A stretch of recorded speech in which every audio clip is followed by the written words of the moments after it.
네, 안녕하세요. 손쌤입니다. 네, 이번 시간에는, 그렇죠. 향촌 사회가 흔들리다라는 주제를 가지고 이야기를 할 겁니다.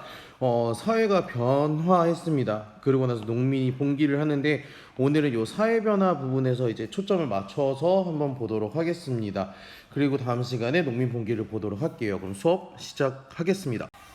네, 일단 지금 신분제 동요에 대한 이야기를 볼 건데, 우리 신분제 동요 여러분 기억하시나요? 어떤 전쟁 이후일까요?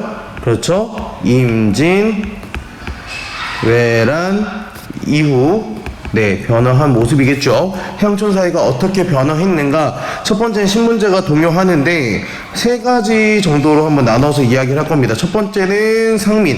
왜냐하면 우리 여러분들 기억하시나요? 좀 계속 선생님 말이 길어지는데 양반, 중인, 상민, 그리고 천민 이렇게 네 신분제로 나누어져 있는데 모두 다 기본적으로 말씀드린 건 모두 다 무엇이 되고 싶겠어요?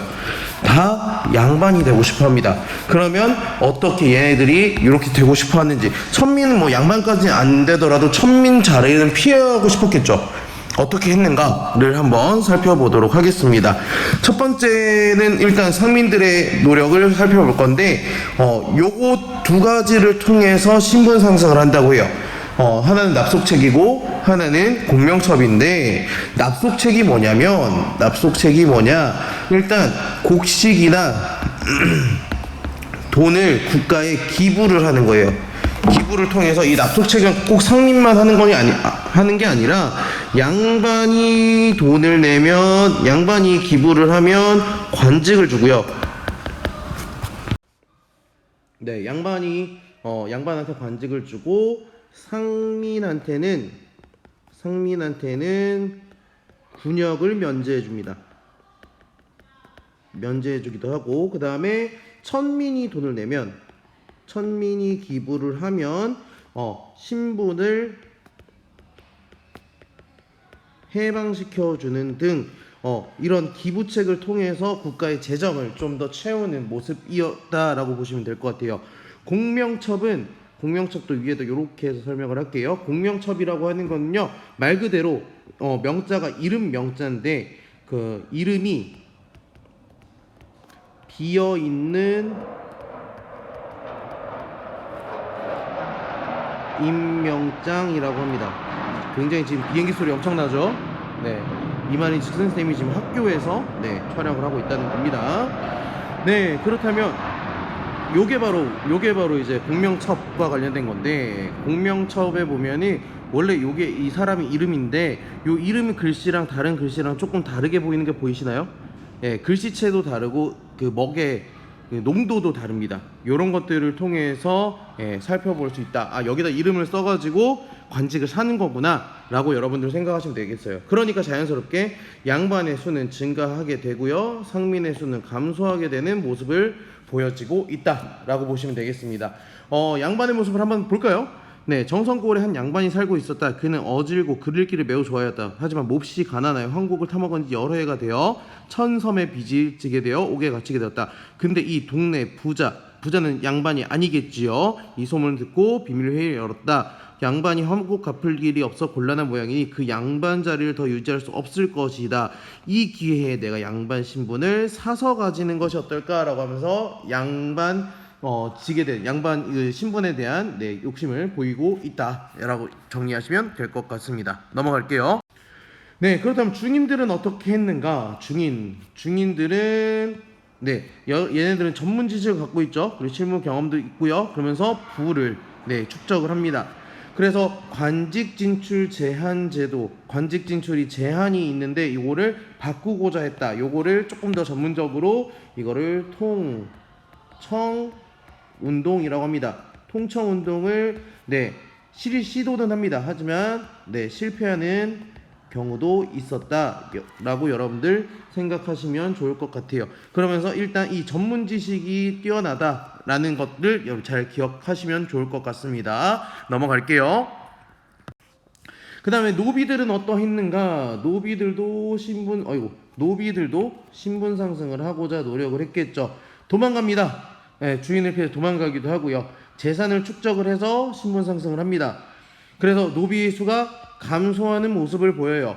그래서 노비 감소한다는 것도 중요하지만 아까 상민의 수도 감소한다 그랬죠. 그렇다면 어떤 문제가 생길까요? 그렇죠. 상민의 수가 없다는 거는 세금 낼 사람이 없다라는 거예요. 그렇기 때문에 순조 때 공노비를 해방하기도 했다. 직접적으로 나라에 묶여있는 노비들을 해방을 해서 상민을 늘리고 그래서 세금을 통해서 국가 재정을 확충하고자 했다라는 것들 여러분들 기억하시면 좋을 것 같습니다. 넘어갈게요. 자, 그러면 이 향촌사회가 어떻게 변화했는가? 간단하게 그냥 선생님이 그냥 여러분들이 이해하기 쉽게 보면 네, 양반, 그 다음에 중인, 상민, 그 다음에 천민이 있어서 이렇게 피라미드 형태의 모습이었다면 요게 요런 식으로 역피라미드로 바뀌어가는 모습이었다 라고 여러분들 이해하시면 될 것 같아요. 그렇기 때문에 양반이 너무 많아지죠. 양반층이 너무 많아지다 보니까 이 재산을 축적한 부유한 상민들이 기존 양반에 도전하는 모습이 보입니다. 그래서 이 부유한 상민을 무엇이라고 하냐? 이거를 신향이라고 이야기를 하고요. 기존 양반을 구향이라고 얘기를 합니다. 얘네들이 붙는 것을 우리는 조금 어렵지만 향전이라고 하고요. 이 향전을 통해서 향촌에서 양반의 영향력이 약화되면 자연스럽게 그 결과는 수령, 마을의 수령의 권한이 높아지는 모습을 보인다 라고 여러분들 이해하시면 될 것 같습니다. 넘어갈게요. 네, 굉장히 박수도 치고 밖에서 난리 났죠. 네. 자, 그렇다면 이제 어떤 식으로 바뀌느냐? 일단 세금이 낼 상민의 수가 줄어듭니다. 세금 낼 상민의 수가 줄어들다 보니까 세금을 많이 거두려고 하는 세도 정치 때 특히 이런 것들이 심했겠지요. 자, 그거를 무엇이라고 일컫느냐? 바로 삼정의 문란이라고 얘기합니다. 삼정은 기본적으로 우리 이따가 또 계속 보겠지만 전정, 그 다음에 군정, 그리고 환곡으로 구성이 되어 있습니다.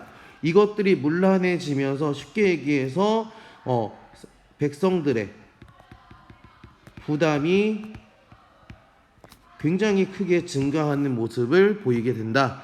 그래서 살기 어려워진다 라고 여러분들 이해하시면 될 것 같습니다. 첫 번째, 전정의 문란입니다. 전정이라고 하는 거는요, 토지에 붙는 세금이에요. 토지에 붙는 세금인데, 그럼 말 그대로 토지에 대한 문제가 생겼겠죠. 어떤 게 있느냐? 잡다한 항목을 추가하는 겁니다. 뭐 비료가, 뭐 물세, 뭐 이렇게 해서 세금을 더 거두는, 지금 땅을 개간하고 있는데 개간하고 있는 것마저 이제 세금을 내려고 하고, 뭐 기본적인 내는 세금 플러스 뭐 비료값, 뭐 저수지 물값, 뭐 등등등등 이것들을 다 걷어간다는 모습이 보인다는 거죠. 넘어갈게요. 그럼 두 번째는 군정입니다. 군정은 군역을 대신해서 내는 세금. 군대를 안 갑니다. 왜? 훈련도감이나 이런 것들이 만들어지면 직업군인들이 만들어지다 보니 이제 원래 군대 가야 되는 군역 대신에 니네 세금 내라. 그래서 우리 균역법 얘기도 나왔었잖아요. 예, 군역을 대신해서 내는 세금, 심지어 균역법을 통해서 1년에 2필 내는 거를 한 필로 감했단 말이죠. 그런데 어떤 문제가 생기느냐? 어린 남자아이, 죽은 아버지, 도망간 이웃, 심지어 도망간 친척들한테까지 부담을 시키는 거예요. 즉 원래 군적에는 여기 사진을 보면 요 그림을 보면 요 사람만 일단 군정을 내는 거예요. 근데 여기에 빨간색으로 체크할게요. 돌아가신 아버지, 가난 어린 아들, 얘네들까지 세금을 매기게 된다. 그런 문제가 폐단이 생기는 겁니다. 그래서 어린아이한테 조금 더 어렵게 얘기하면 어린아이한테 그 세금을 매기는 것을 황, 구, 첨, 정이라고 얘기해요. 황구는 누런색 입인데 누런색 입을 갖고 있는 아기들이 입이 좀 노래요. 쌤 애기도 좀 입이 좀 이렇게 그 밥을 먹고 나면 좀 노래지는 것 같은데 황구 더한다는 거죠. 군정에 더한다라는 이야기고요. 죽은 사람한테는요 백골 징포라고 얘기합니다. 백골 하얀색 뼈죠. 돌아가셨으니까 징수한다는 겁니다. 뭐를? 코를. 그 두 필에서 한 필 낸다고 한 것처럼 그 포를 낸다라고 하는 거고요. 이웃이 도망갔어요. 도망간 것까지 네. 그래서 이웃 린자를 써서 인징이라고 하고요. 만약에 도망간 친척이 있어요. 도망간 친척 거를 낸다 그래서 족징이라고 합니다. 그래서 요런 네 가지 문제점이 있어서 살아있는 사람들 굉장히 고생하는 그런 문제를 갖고 있더라라고 이해하시면 될 것 같습니다. 넘어갈게요. 그리고 마지막으로 네, 환곡의 문란입니다. 환곡은요, 봄에 곡식 빌려주었다가 추수철에 갚게 하는 원래 빈민 구제제도였어요.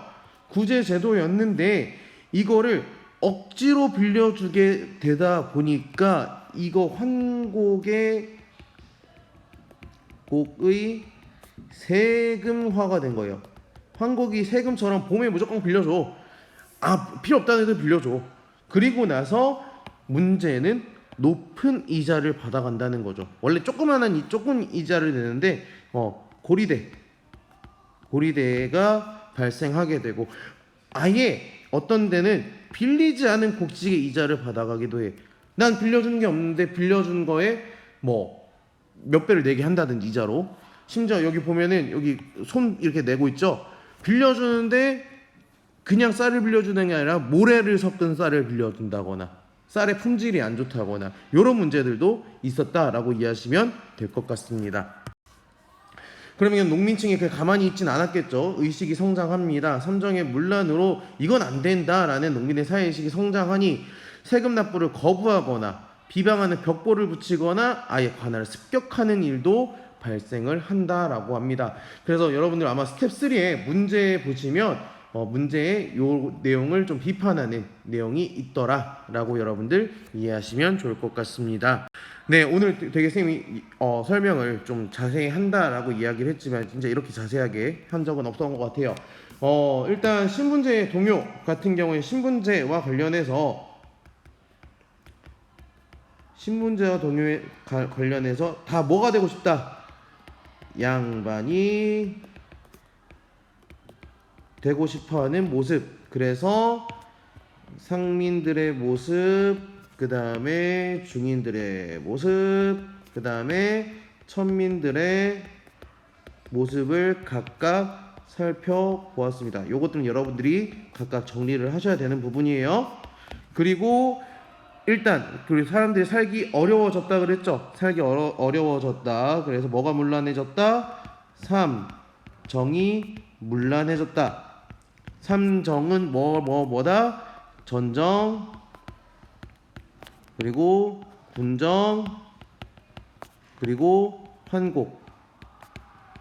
그 중에서 선생님이 가장 강조했던 건 요 군정과 관련된 걸 가장 중요하게 얘기했죠. 그래서 요 내용이 각각 어떻게 되어 있는 건지도 여러분들이 정리를 하시면 좋을 것 같습니다. 네, 고생 많으셨고요. 다음 시간에 그럼 요거에 대해서 백성들이 어떻게 들이대게 됐는지 그 부분도 한번 살펴보도록 하겠습니다. 고생 많으셨습니다.